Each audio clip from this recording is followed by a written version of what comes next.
Hi, ma'am. Pang-live po kayo. Ganda niyo naman po. Hi. Ganda.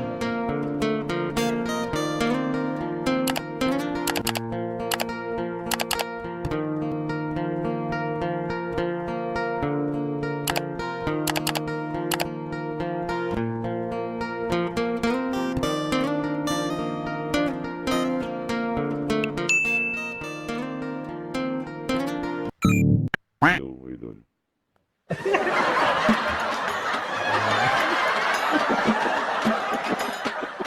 Sir, good night. Walang yakan. Gagat. Hello mga boss! Bali, ang gagawin ko po ngayon ay i-reveal ko po o ipapakita ko po sa inyo kung paano po mag-prank sa Ome TV at saka sa Omegle. Okay? Sige po, pagka po pala tayo magpa-prank sa Omegle o Ome TV, kailangan po natin ng PC. Mas maganda kung meron po tayong multiple na na tawag dito na screen.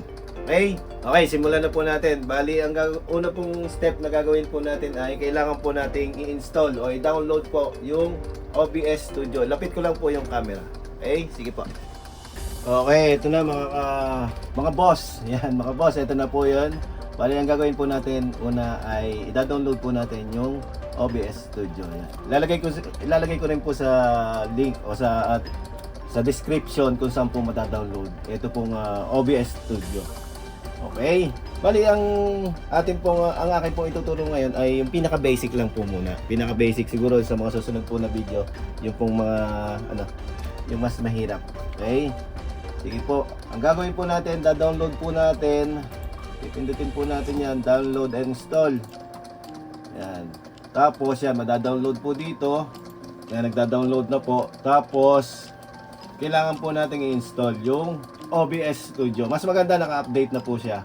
Yung pinaka natin. Yan, ito po 'yon, yung na-download na OBS Studio. Okay?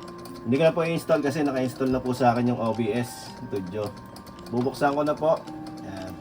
Yan, kasi po naka-install na po siya. Ganito po yung inyong makikita sa OBS Studio.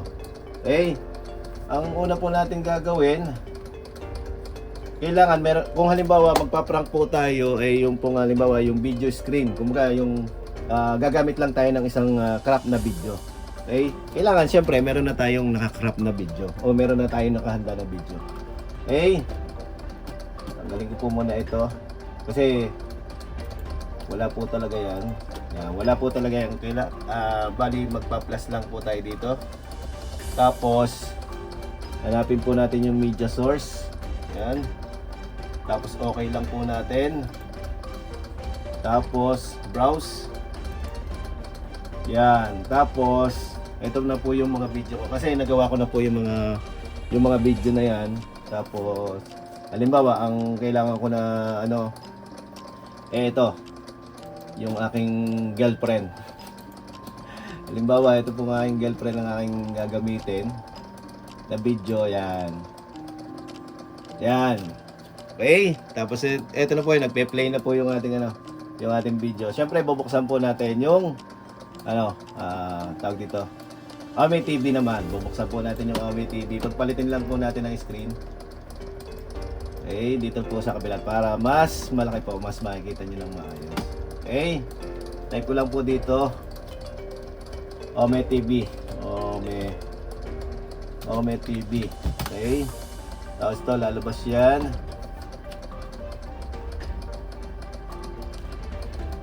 Okay, hintayin po lang po natin. Pagka halimbawa po nanghihingi po siya ng nanghihingi po ng tawag dito, ng FB, mag-ano lang po kayo, i-okay nyo lang. Tapos ito, pagka nandiyan na po, pindutin nyo po dito, tapos yung cam. Tapos hindi pa po lalabas, kailangan po dito, start virtual camera. Yan, start po natin. Yan, lumabas na siya. Okay. Iisip ko lang kasi yan. Okay. Tapos yun, pwede na tayong pwede na natin silang i-prank. Ayan. Simulan natin dito. Okay? Meron pa naman nag-ano ng ano, nag-Ome TV. Yan, meron oh.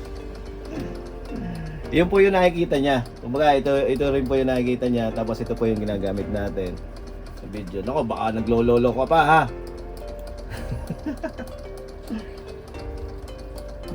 Okay, gabi na kasi. Sa ngayon po, ano na dito. Yung oras yan. O, ayaw. Okay, hanap lang po tayo ng pwedeng ma-prank. Yan, oh. Hi, ate. Hello.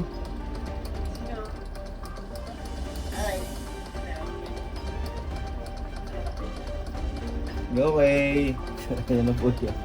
Ganun lang po yun, mga boss. Yan, mga boss. Ganun lang po yan, mga boss.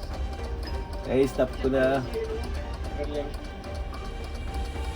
Okay, eto, masaya-masaya si Idol, oh. Masaya-masaya si Idol.